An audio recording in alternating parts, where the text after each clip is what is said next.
Obrigado. A gravação foi iniciada. Muito bom dia a todos.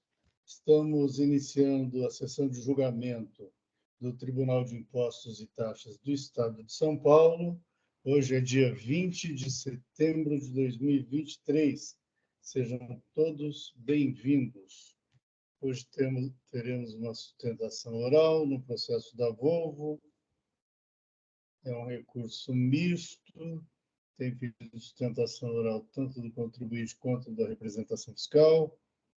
Doutor Adolfo Bergamini é o relator. Muito obrigado, doutor Marcos. Eu recebi sua mensagem. O doutor Bergamini, doutora Andressa, eu não a vejo. Fala alguma Estou coisa. aqui. Olá. E a sua câmera está ligada? Tá ligada. Tá, já aparece. O doutor Andressa, o relator doutor Bergamini, a senhora abre mão do relatório? Abro mão. Ok, muito obrigado. Doutor Bergamini, só um resumo, por favor. Microfone. São variadas acusações fiscais. Me permito dizer que elas se concentram toda na questão de comercialização de mercadorias que o fisco entende. Bom, o contribuinte diz que comercializou bens do ativo imobilizado e o contribuinte entende que o fisco entende que foram mercadorias. Então, esse é o grande contexto da acusação fiscal. Se você me permitir, eu não leio porque são muitos, né? Muitos, Perfeito. A doutora Andressa já abriu mão do relatório, doutor? Então, doutora Andressa, por favor, fique à vontade. Bom dia novamente a todos. Vou tentar ser o mais breve possível e apenas nos principais pontos para não tomar muito tempo de todos. Como muito bem posto pelo doutor Adolfo, a autuação ela se refere à venda de bens do ativo imobilizado para destinatários, né, dentro e fora do estado de São Paulo. E o auto de infração ele está amparado na premissa da Fazenda de que ela, na verdade, desconsidera a finalidade de uso e ela se apega à questão do volume e habitualidade das operações. E aí, por conta do suposto volume e da suposta habitualidade das operações, entende que haveria que se tributar a venda do ativo imobilizado feito pela empresa nos anos de 2016 e 2017. O processo ele caminhou bem em primeira instância administrativa, inclusive teve diligência e amparado no resultado da diligência, a decisão de primeira instância ela acertadamente afastou a boa parte da tributação, concluindo que a fiscalização ela não trouxe elementos passíveis de refutar então a classificação dos veículos que foram alienados pela empresa como itens do ativo imobilizado e manteve a autuação somente em relação a alguns poucos veículos, que no total acaba sendo menos de 1% do auto de infração, sob o pressuposto de que se tratavam de operações em que os bens permaneceram no ativo imobilizado por menos de 12 meses. E aí, por razão disso, né, desnaturaria essa classificação na forma da decisão normativa CAT, número 2 de 2006, que foi invocada como fundamento para a manutenção do auto nessa parcela dos veículos que foram vendidos em menos de 12 meses. No entanto, a gente pede o cancelamento do auto de infração na parcela em que mantido, em função de que, ainda que eles tenham sido vendidos antes de 12 meses, eles se trataram de veículos que efetivamente integraram o ativo imobilizado da empresa. Isso não foi refutado pela fiscalização em momento algum, e ainda o prazo constante da decisão normativa que foi utilizado como fundamento é um prazo que diz respeito, né, está relacionado, ele é um caso de locadoras, e que não é o caso da empresa, né, ela não é uma locadora de veículos. Então, por sua vez, a Fazenda ela recorreu pedindo para a reforma da decisão de primeira instância, alegando que os itens que foram afastados pela decisão de primeira instância, eles deveriam retomar, né, o auto. E a alegação da Fazenda é de que a contabilização como ativo imobilizado deveria ser a exceção e jamais a regra, uma vez que a empresa ela é atua no ramo de comércio de veículos. Eu tenho poucas ressalvas, não quero tomar muito tempo, assim, uma primeira ressalva que eu quero fazer é que a fiscalização ela foi extremamente seletiva e limitada nas análises quantitativas que ela faz sobre o volume e habitualidade que justificariam, em tese, né, a desclassificação das operações como venda de ativo imobilizado, o que, inclusive, foi corretamente reconhecido na decisão de primeira instância que afastou a atuação nas vendas após 12 meses. Isso porque a empresa, a Volvo, ela é uma importadora de veículos, ela faz, né, a importação por meio do Espírito Santo. Aqui em São Paulo é apenas uma sede administrativa, mas a operação de venda de veículos não está concentrada na matriz em São Paulo, e sim lá no Espírito Santo. E, embora ciente desse aspecto, a fiscalização, inclusive, afirma isso no relatório fiscal, quando ela traz os comparativos numéricos para justificar, né, no intuito de demonstrar o que ela entende que seria esse elevado volume de venda de ativo imobilizado, ela pega uma autuação seletiva, porque ela pega apenas os números de São Paulo, valendo-se da matriz em São Paulo, e não da empresa com toda a venda, a operação que vem do Espírito Santo. E essa assertiva acaba sendo um pouco tendenciosa, porque desconsidera a operação como um todo da empresa, tentando fazer crer que essas atividades realizadas em São Paulo são únicas. E aí, olhando apenas as operações em São Paulo da sede administrativa, teria esse volume, essa habitualidade que ela tanto tenta demonstrar. Isso foi corretamente reconhecido pela decisão de primeira instância, que afastou a autuação com base nesses pontos. Justamente porque, se você olha o volume da empresa, de todas as operações de venda de veículos, Espírito Santo e São Paulo, é irrisório o volume de venda de ativo imobilizado, não chega nem a 5% no biênio autuado. Então, esse é um primeiro ponto que eu gostaria de ressaltar. O segundo ponto que eu gostaria de ressaltar é que a fiscalização, em momento algum, ela refuta a classificação dos veículos como imobilizado. A destinação é que determina a classificação fiscal e contábil do bem, né, irradiando daí os seus efeitos fiscais. Nesse sentido, a gente destaca que, para a empresa, a Volvo é uma empresa diferente, né, não é uma mera loja que a gente consegue mandar algumas amostras. Então, a necessidade do ativo imobilizado, né, da transposição ao imobilizado, ela está vinculada a ações de marketing, ações de feiras, justamente visando não só fomentar as vendas, mas também como fortalecer o próprio nome da marca. E, embora o próprio ICMS não traga a previsão expressa de que o ativo imobilizado, que os bens devam ficar lá no período de 12 meses para que a alienação não seja tributada, eu até gostaria de destacar que, nas operações que foram mantidas, alguns casos, as vendas ocorreram em 365 dias. Então, assim, é um dia para dar um ano, né? Na prática, não tem qual é a diferença que um dia faz. Inclusive, se partir do pressuposto que a decisão normativa do CAT, que está sendo aplicada como fundamento na manutenção dos poucos itens, que são esses que foram vendidos em menos de 12 meses, é aplicado somente às locadoras de veículos. Inclusive, o próprio tema, o Leasing Case julgado recentemente, que também foi mencionado, ele também trata o tempo todo de locadoras de veículos e não de empresas que atuam no comércio de veículos novos. Inclusive, trouxemos no nosso recurso um acórdão recente da Câmara Superior do TIT, agora, acho que de 2022, salvo engano, que, inclusive, analisando um caso bem semelhante, dispõe, né, esclarece que o caso precisa ser analisado nas suas especificidades todas e de maneira individual, né? Tem que olhar o caso a caso, não dá para pegar uma decisão e um tema que julga um caso de locadores de veículos e aplicar para uma empresa de comércio de veículos que tem uma operação totalmente distinta. Então, acho que são esses os pontos principais que gostaria de ressaltar apenas, e também gostaria de fazer apenas um adendo em relação à imputação de responsabilidade da ex-diretora. Acho que eu acabei não colocando no formulário, que também estava pela Tiana, coloquei só a Volvo, mas também, quando a autuação lavrou alto, acabou colocando a ex-diretora como responsabilidade solidária.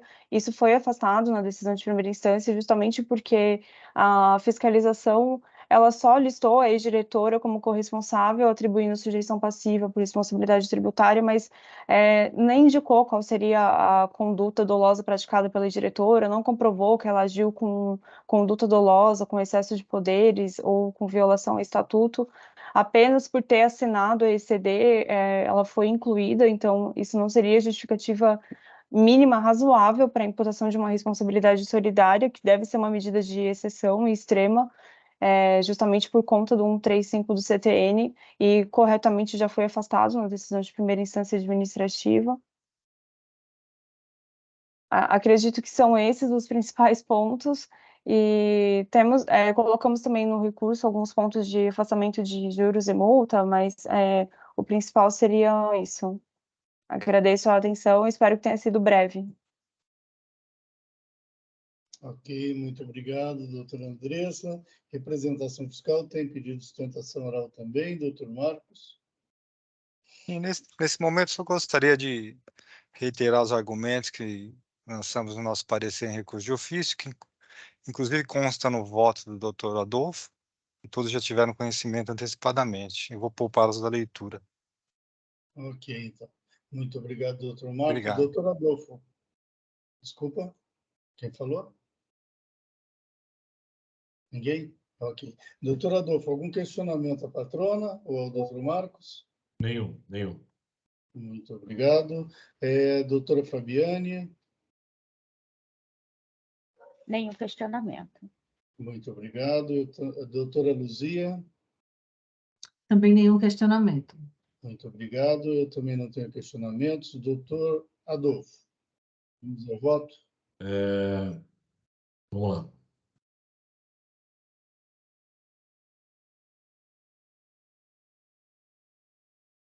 Bom, eu já circulei o voto para análise de todos. Basicamente, como a advogada colocou, a questão se diz respeito à caracterização de bens classificados do ativo permanente como mercadorias. A situação não é nova, a gente passa por essa discussão já há algum tempo com relação a locadores de veículos. E o ponto é saber se um bem que foi imobilizado pode ou não ser comercializado e se sim, se há incidência de CMS.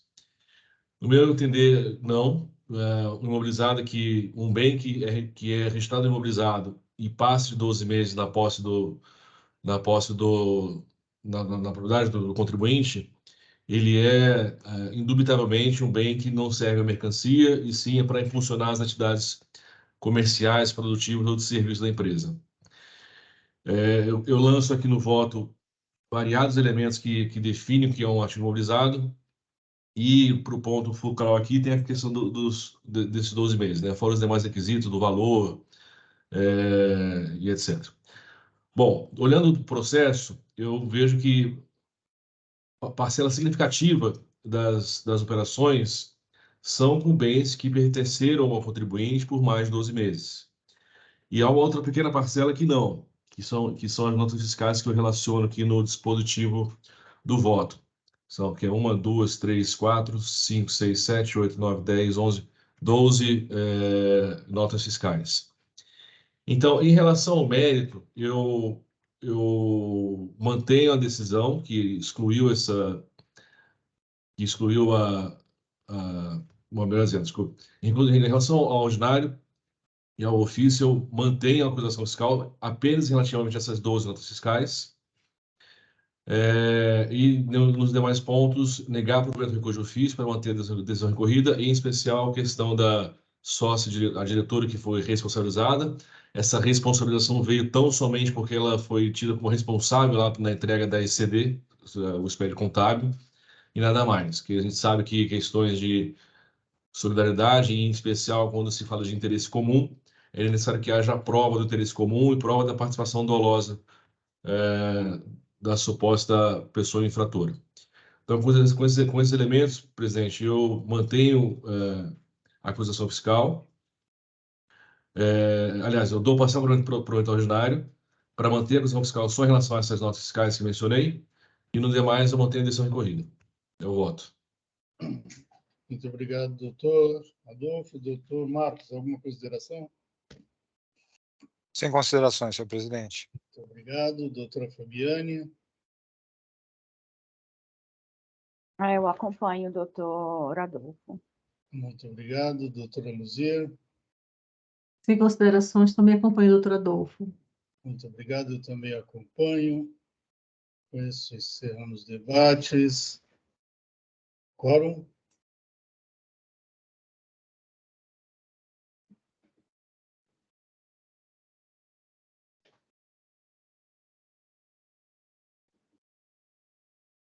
Em votação. Tem algum microfone aberto? Adolfo. É o meu.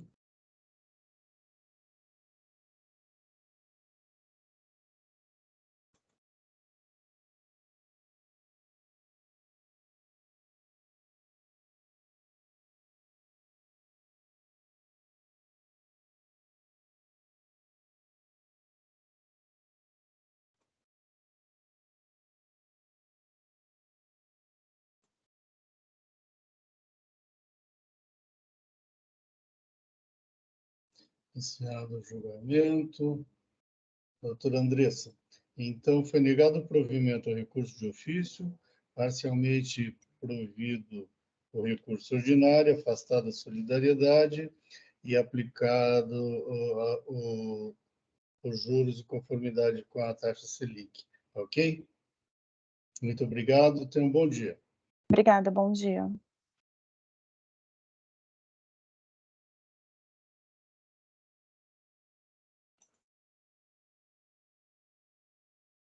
Próximo processo, relatora doutora Fabiane, Rio Química.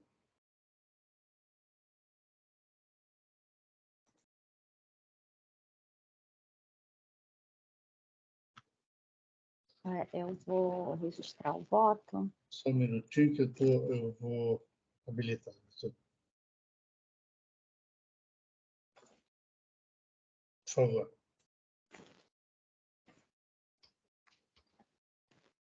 Ok.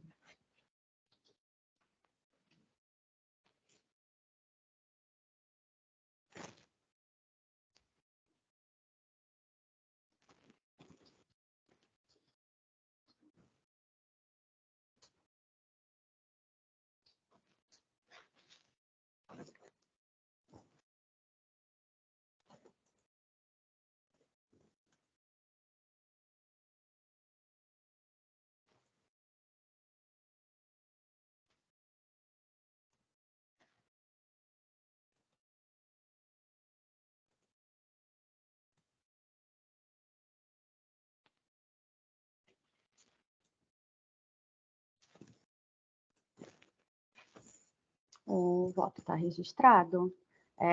Esse processo é um recurso de ofício. A decisão de primeira instância julgou improcedente o auto de infração.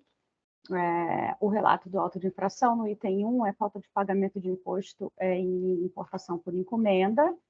O item 2 é a falta de pagamento do imposto pela venda das mercadorias importadas. E o item 3 é o crédito indevido pelo registro dos documentos para suportar o imposto. O julgador de primeira instância julgou improcedente a totalidade do auto de infração. Os itens 2 e 3 são decorrentes do item 1, que, pelo relato do auto de infração, a importação foi na modalidade importação por encomenda.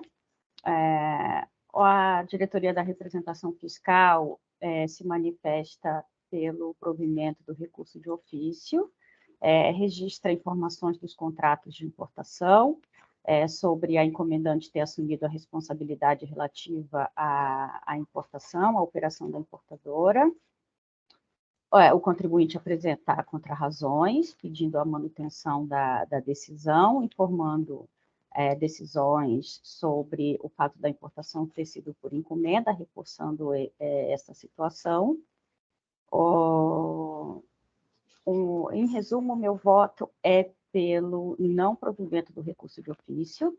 Eu entendo correta a decisão de primeira instância. De fato, foi demonstrado nos autos que a importação se deu de fato por encomenda. Eu menciono no item 13 do voto a legislação, que a legislação aplicável considera promovida a importação na modalidade por encomenda, quando a importação é realizada com recursos próprios da pessoa jurídica importadora, e no caso dos autos, os pagamentos pelas importações, pelos contratos de câmbio juntados aos autos, eu menciono as folhas, comprovam que os pagamentos foram feitos pela Trading Company TR Comercial Atacadista.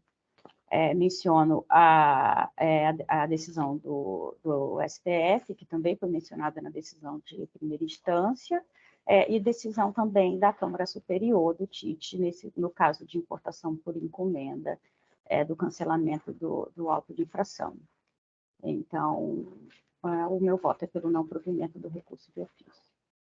Muito obrigado, doutora Fabiane. Doutor Marcos, da representação fiscal, pediu para juntar uma manifestação, já foi concedido. Doutor Marcos, já juntou? Já juntei. Já. O senhor gostaria de lê-la? Vou fazer só um resuminho. São 2 pontos que a gente está apontando aqui. O primeiro é em relação ao pagamento, os recursos próprios. Tá? A gente pode olhar pelas provas dos autos que todos os pagamentos se deram antecipadamente à quitação do contrato de câmbio efetuado pela importadora. E os pagamentos foram efetuados em 2019. Anteriormente, a instrução normativa da Receita, que possibilita a antecipação de toda a transação ao importador. Tá? Esse era um ponto. O outro ponto também é o posicionamento da consultoria tributária em relação a esse assunto, que nesse caso específico dos autos, ele considera o sujeito ativo o Estado de São Paulo. Esses 2 pontos. Obrigado. Muito obrigado, doutor Marcos. Doutor Bergamini.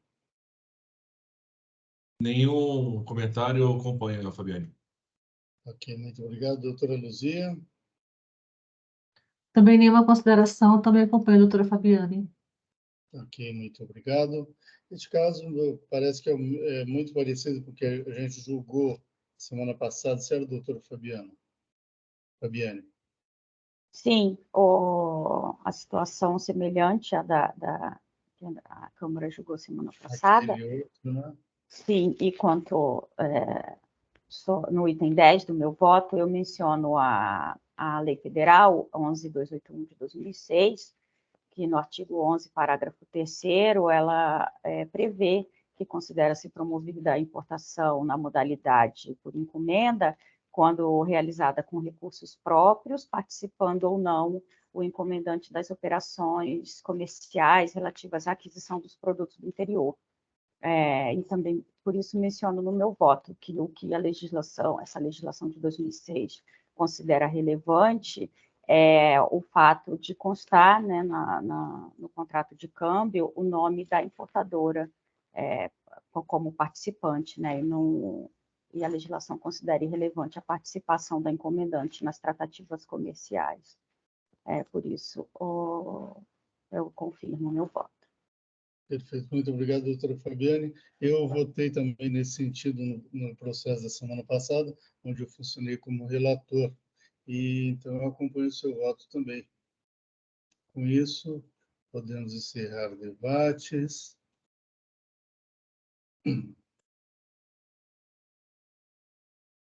Quórum.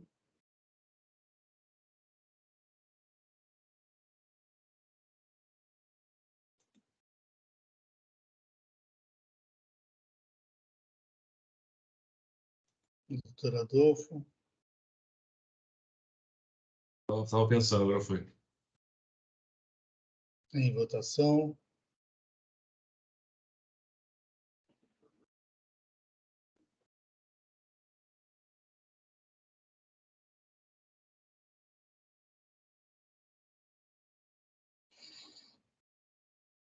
Encerrando a votação.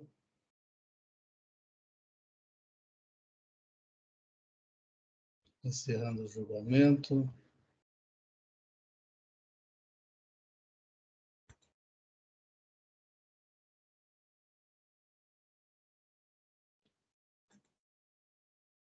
O próximo processo, eu sou o relator, Eva Borin Serotini.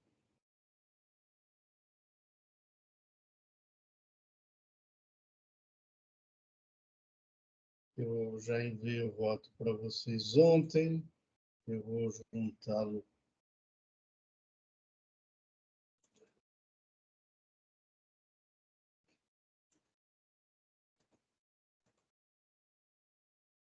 Vou juntá-lo ao empate, um minutinho.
Muito bem, juntado aos votos, o recurso ele é muito simples, como eu já adiantei para vocês.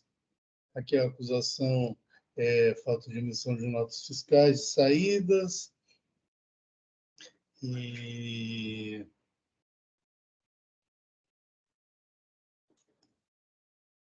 ali atrás, na verdade, ele não ataca, o contribuinte não ataca o mérito da acusação e traz uma alegação de nulidade por erro de tipificação e depois ele só ataca a multa, dizendo que é exorbitante, ofere princípios constitucionais, etc. e tal.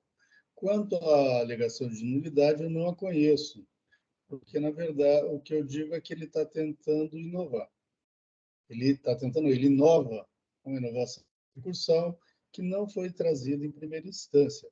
Portanto, seguindo a jurisprudência dessa Câmara, a gente não costuma aceitar esse tipo de coisa, porque é uma discussão que poderia ter sido trazida no recurso.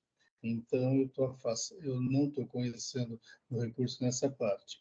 Quanto à multa, etc. e tal, eu aplico o artigo 28 da Lei 13.457, que a gente não pode afastar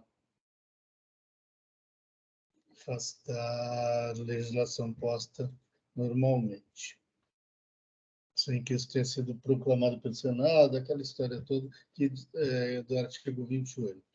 Então, eu estou dizendo que as razões trazidas são capazes de alterar o comando normativo do artigo 28 da Lei 13.457, e assim eu mantenho a acusação, e por isso conheço parcialmente do recurso ordinário, e nessa parte nego-lhe provimento. Foi como eu votei e já envio o voto para vocês antecipadamente. Em discussão, representação fiscal. Sem comentário, senhor presidente. Obrigado. Muito obrigado, doutor Marcos. Doutora Fabiane. Eu acompanho. Muito obrigado, doutora Luzia. Também acompanho, presidente. Muito obrigado, doutor Bergamini. Acompanho. Muito obrigado. Quórum.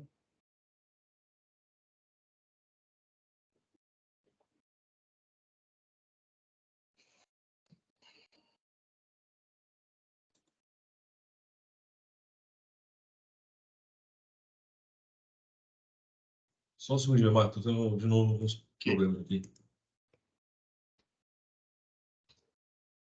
Para mim também não apareceu a confirmação. Deixa eu ver se tem Para algum mim também não.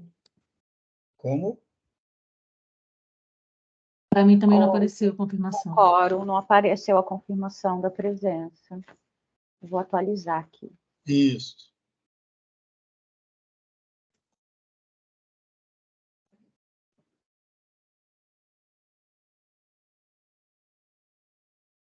Você viu a minha aí? Não, né? Firmou. O doutor Bergamini também. Aparece aí, doutora Chegou, Fabiana? né? Chegou aí, né? Presidente, para mim não apareceu ainda não. Então, refrete, por favor, uma atualizada.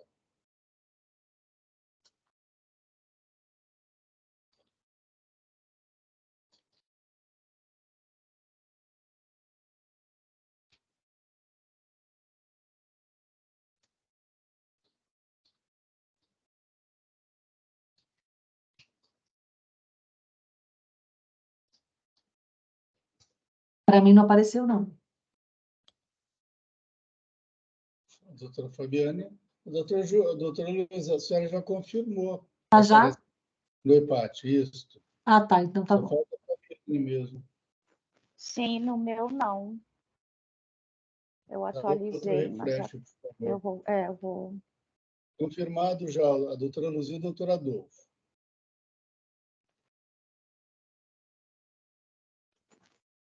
Eu vou voltar para a tela inicial do EPAT. Ou fecha o EPAT e abre de novo, viu, doutora Fabiane?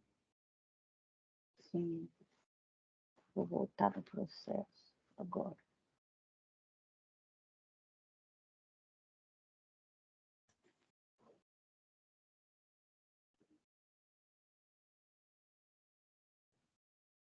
E assim que conseguir, me avisa, por favor.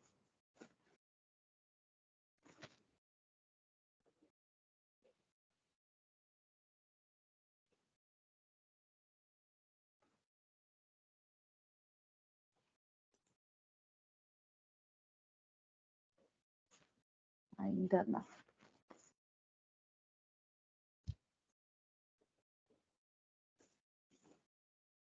Fecha o EPAT e reabre. Ah, sim, agora foi. Foi? Foi. Sim, Em foi, votação? obrigada. Em votação.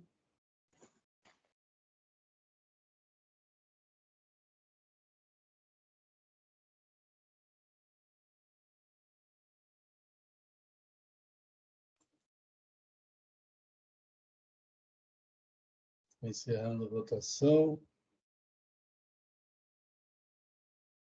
Encerrando o julgamento.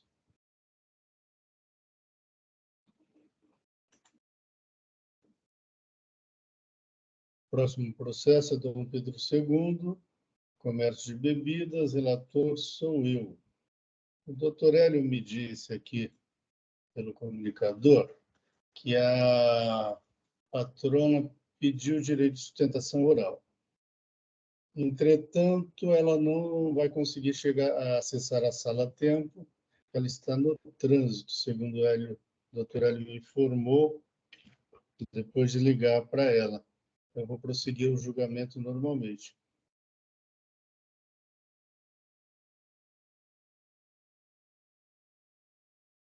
Só um minuto que eu vou juntar o voto. E aqui também estou convertendo em diligência, conforme o voto que eu já adiantei para vocês.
Também voto registrado.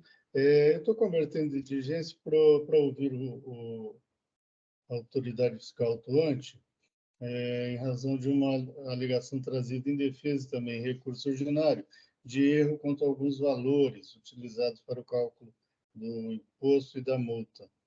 É isso. Em discussão, doutor Marcos, representação fiscal. Em considerações, senhor presidente. Muito obrigado. Doutora Fabiane. Eu acompanho. Muito obrigado. Doutora Luzia Abelo. Também acompanho, presidente. Muito obrigado. Doutor Bergamini. Acompanho. Muito obrigado. Encerrando debates. Quórum.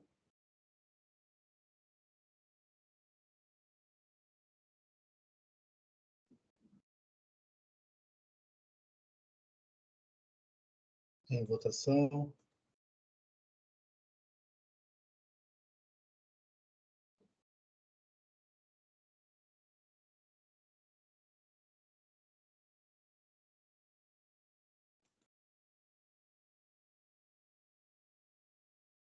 Encerrando a votação. Encerrando o julgamento.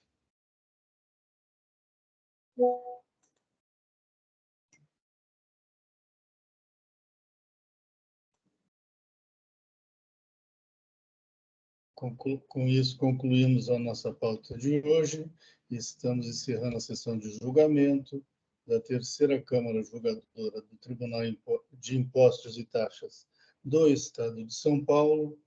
Hoje é dia 20 de setembro de 2023. Muito obrigado a todos que nos acompanharam e até uma próxima. Tenham um bom dia. Doutor Hélio, podemos encerrar a live?